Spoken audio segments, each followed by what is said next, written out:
Hey friends and foes, welcome to the Brushwork Podcast. My name is Stephanie Scott, and today we're talking about the importance of taking a break. Raise your hand if you are a workaholic. You can't see this, but my hand is raised very, very high.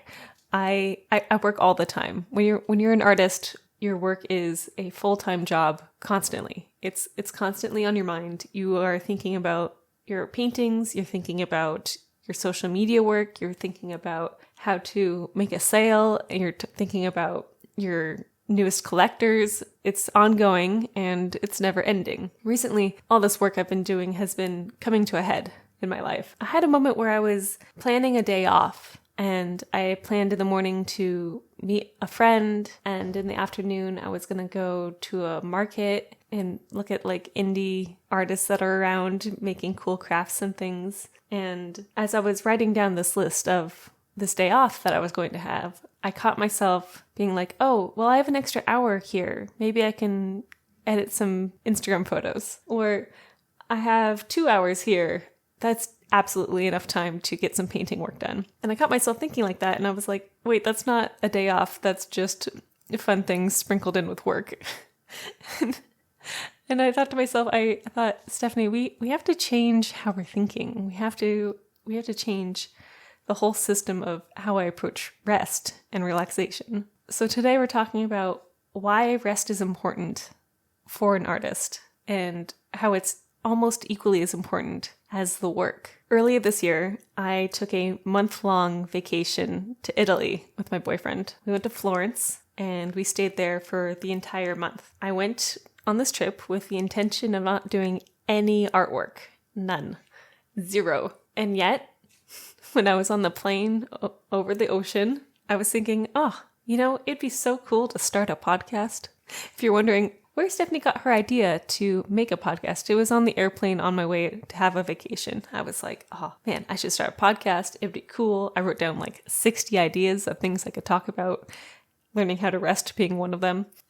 And I wrote it all down. I was feeling really accomplished. I was like, this is great. This is such a fun thing. I can't wait to get started on this new work.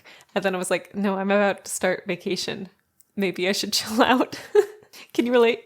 I had a really challenging time with my brain on this vacation that I took. To be honest, it took me 15 days to actually relax and not think about artwork over my trip. That's half the time I was there. It took me 15 days to stop thinking about painting, my online shop, who I need to talk to next for shows, things like that. And I was like, I'm not even in my studio and I can't stop thinking about this. I had a really lovely time in Italy and I got to see so much great artwork and go to really fun architectural museums and eat food that was sometimes good, sometimes not good. And be in the sunlight in a way that is just not possible in the Pacific Northwest. And the fact that it took me so long to actually chill out really bothered me. So after I got home, after I finally got back to my studio, I sat myself down and I was like, all right, I need to change my life here a bit, because I don't want my whole life to be going on vacation and thinking about work the entire time. You know what I mean? It doesn't feel healthy. It makes me anxious. I don't want to live like that. So I started doing this thing where I was like, okay, I'm going to plan more little breaks in my days. And I was like, okay, I'll plan like an hour for like reading, and I'll plan like another hour for going for a Netflix binge or something, or to go visit a friend or things like that. And I was like, if I do these, it'll be great. But you can't change a habit that quickly. And so after like 3 days of doing this successfully, I would start to think of more work that I had to do. And I was like, okay, I don't need to read this time. I can just take that out and expand my working hour. And it creeped back up on me. And I started just working nonstop. I would have days off in my calendar, but they weren't days off. I would just do all the unplanned work that I hadn't figured out how to organize into my calendar those days. And I was like, okay, I need a real attitude shift here. I need like a major change. So what I did is I found this program by life coach Baker. Her name's Nicole Baker, and I've mentioned her once before on this podcast. And she has this 6-week program that I am currently 4 weeks into, and I started taking lessons from her. So I'm gonna go over what I learned in this program and and kind of tell you about what I've been learning to help me learn how to relax. And there's some really good nuggets here of things that I've been implementing where I can sleep a full night's rest and, border in work time versus rest time. And I can go, have coffee with a friend and not rush through it because I have to get back to my studio. Gosh, y'all, being self-employed is a lot. It's very stressful. It's like, oh yeah, I don't want to work a 9 to 5. I want to work all the time.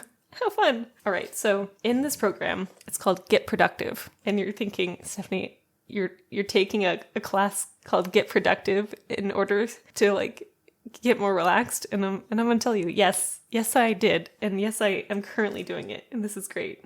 So I'm going to go find my notes and I'm going to tell you about what I was thinking about. Okay. So this program was really cool. In week 1, she started us off with a banger, and it was write down your definition of productivity. And I'm going to expose myself here and really tell you what I was thinking. In order for me to feel truly productive, I have to get everything done correctly. No doing things halfway. I must be on top of my responsibilities, take care of problems before they become problems, and if I don't have a next project ahead of me, I'm not moving forward. That was my definition of productivity. That's really freaking intense, isn't it? Just, holy cats. If I don't get everything done correctly, it's not productivity. Oh my gosh. All right, so there's that. And then the next question was, what does it mean to be successful? And for me, to feel successful when I started this program, it meant I need to be a master of my trade. I need to make enough money to support my life. I need to seem credible as an artist.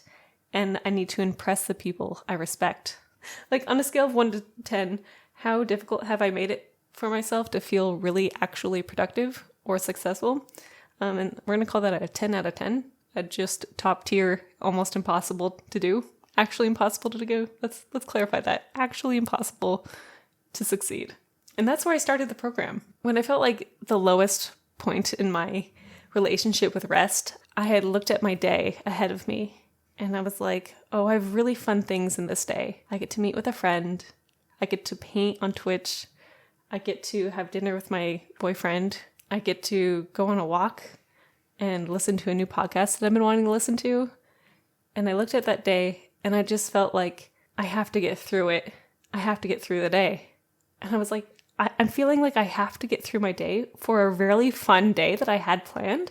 And it wasn't fun. The day wasn't fun. I didn't have fun meeting up with my friend or streaming or doing any of these things because I was so anxious about getting it done and checked off my list. And I was like, I have to change. I have to change. So we go through the first week, and how she did this structure was so we went through the first week, and how Nicole structures the program is that we have a video lesson and then we have a group office hours where we can talk to Nicole about any question that we have, and everyone else who's in the group can listen in and comment also, which is really nice. So the first lesson was about how we define productivity and how our view of it has to shift for any of our behaviors to shift. We talked about our goals, and we picked one goal for the program that would work as our focus. So one of my major goals for this year, for 2022, is to sell every painting that I make. And I wanted to really dive into that specific goal that I have and use it as the basis for this productivity lesson, which is kind of fun. So in the first week, we talked about big action things that we can do to go take us towards our goal, and small action things like daily habits that can take us towards our goal. And so for me, I was like, okay, in order for me to sell every painting that I've made this year, I need to know exactly which paintings I have and where, and to update my archive. So for me, my big action steps were I need to update my archive. I need to mark all unsold pieces. I need to make sure every painting that I have that is unsold has good photos, that they are marketable. And then I need to start contacting people and offering them for sale. I have to tell people that they're for sale. The small steps. And so that was one of my big actions. And then she asked us, and Nicole's like, so how can you make this big actions fun? When I first started being a full-time artist, I didn't see my big goals as fun. They were mountains to climb. They weren't things that I was like, oh, I can't wait to go get my cotton candy and skip through this day. Even though I did feel like that when I was painting, but it wasn't for all the other business aspects that I was, challenged to learn in order to have a business. So I thought about, how do I make these big actions really fun and interesting? And I was like, okay, well, when I update my archive, I'm going to put on some music. And I'm going to make it like a little color-coded game about, okay, I've sold these pieces, but I haven't sold these pieces. And who do I think would like these? And I put a smile on my face. Like I just started like grinning while I was doing it. And it became fun when I did that big action. It was awesome. So then we moved on to what was a small daily habit I could do. And I was like, okay, so another part of my trying to sell every painting that I make this year is contacting people who might like to buy the painting. So I was like, okay, I'm going to reach out to 2 people on Instagram every day who follow me, but I haven't spoken to personally. So I was like, okay, I'll reach out to 2 people. It'll be great. And that's fun because I like talking to new people. I find it really fun.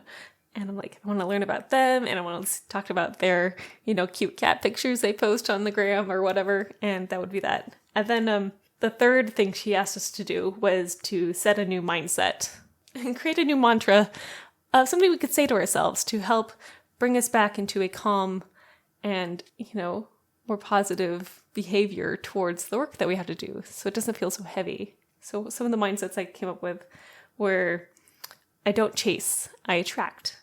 And I'm someone who enjoys the process of this. And I am calm as one of them. Okay, so then that was our homework for the week. And I was like, this is really great. This is really great. Can't wait to do all of these. But the homework wasn't do all of them. The homework was pick one of them. And y'all, this is how hard it is to break the habit of overworking. I saw, okay, I'll pick one of them. And then I was like, what if I did one of them and also 2 of them? And then in the next second, I was like, well, if I planned it out right, I could do all of it. So instead of choosing one big thing, which was update my archive, or choosing a small thing, which was, reach out to 2 people a day, or the third thing, which was, pick a mindset that keeps you calm and steady. I was like, I'm going to do all of it. And then I did in like 2 days.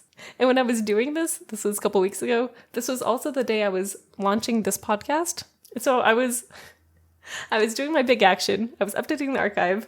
I was reaching out to people. I was also launching my podcast. And I was trying to keep my this is fun mindset that I would put on myself. And I was like, oh no, this is how I get burned out. This is how my mind breaks and I can't relax because I keep adding more things to do on my list. So that was week 1. Do you get why it's important to rest? Yet, do you see why?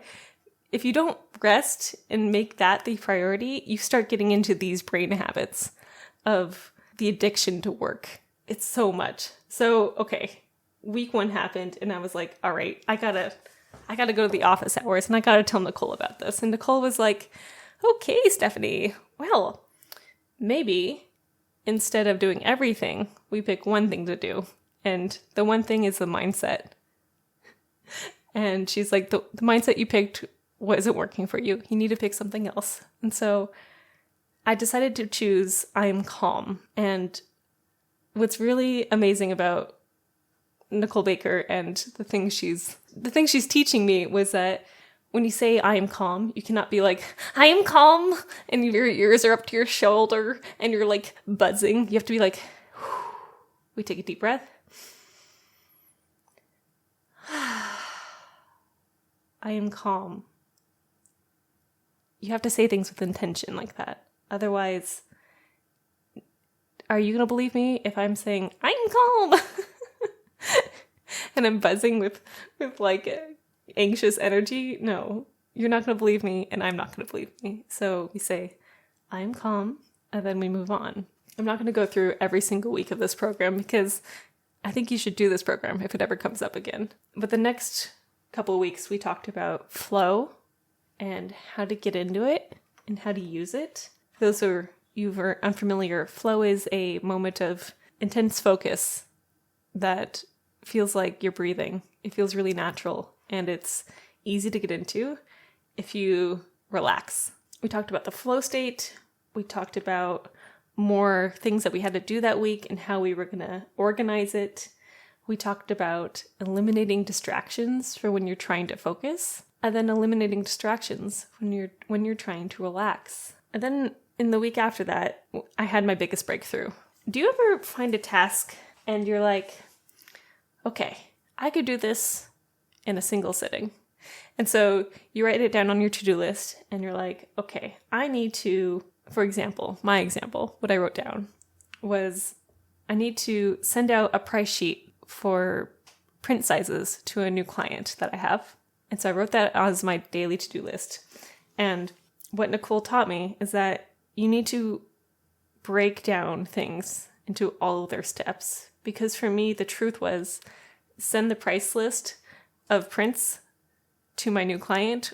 It wasn't just that, because what my client asked for was bigger prints than I have ever made before, and bigger prints than my current print company could produce. And I was like, oh no.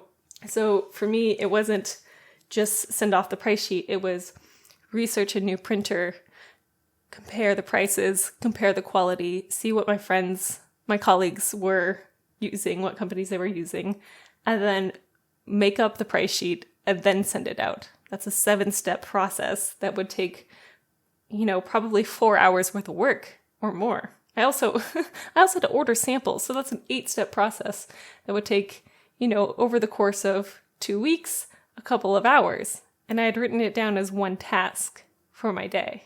And in this realization that I had taken what was a small task in my brain, but wasn't at all a small task, it made me realize that I was doing this with everything in my life, where when I would write down a list of things to do in a day, each thing had 7 or 8 steps, and I wasn't writing it down. And so I was never able to catch up with my list of things to do, which made me work harder and longer over things where I felt like I couldn't keep up. And that's why I wasn't able to rest. Holy cats, right? Just like next level. So I started looking at every single thing on my list, and I was like, all right, other things on my list were get a new podcast out. If y'all have never made a podcast before, basically that means outline an idea for what you want to talk about, and then you have to record the podcast, and then you have to edit the podcast, and then you need to upload it to your streaming platforms, and then you have to make promotional images for it, and then share those images. That's, again, an 8-step process. Another thing on my list was update my website. Update my website. What does that mean, Stephanie? What does update your website mean? It meant, for me, I needed to update my artist about page. I needed to fix up my inventory list. I needed to send out a new email. All of those things I had just stored in my brain, but I wasn't actually writing them down. And so when I say work on website as my one to-do list item, I would see that and I would just be like, okay, I have to go through my mental files about, this, and this thing. And it's just not, it wasn't enough. So in order to rest, I had to write things down so I could see exactly how much time things actually were taking me. So now we're on the 4th week, and I'm going to be doing a part 2 of this episode. I can already tell it's going to be too long, where we talk about actually resting. Nicole gave me some really good pointers about the different kinds of resting. There's resting where you slow down, and there's resting where you stop.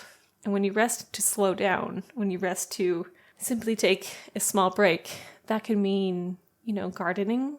It can mean making some tea. It can be reading. It can be anything that you do that's relaxing and rejuvenating, but still in motion.